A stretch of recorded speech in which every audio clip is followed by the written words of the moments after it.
বাংলাদেশ কৃষি বিশ্ববিদ্যালয় alumni association of USA এর আয়োজনে বার্ষিক পুনর্মিলন অনুষ্ঠিত হয়েছে।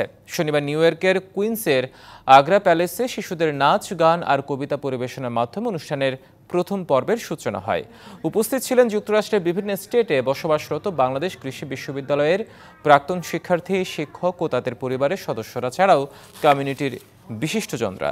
অতিথিদের স্বাগত জানান সংগঠনের সভাপতি কৃষিবিদ কাজী গোলাম মোস্তফা ও সাধারণ সম্পাদক কৃষিবিদ সুভাষ মণ্ডল। অনুষ্ঠানে প্রধান অতিথি ছিলেন কৃষিবিদ ডক্টর এম রফিক উদ্দিন। বক্তব্য দেন কৃষিবিদ ডক্টর প্রদীপ রঞ্জন কর, বিশ্বনাথ মিত্র, মশিউর রহমান, এএসএম ইমদাদুল ইসলাম, ডক্টর মোহাম্মদ রেজাউল করিম।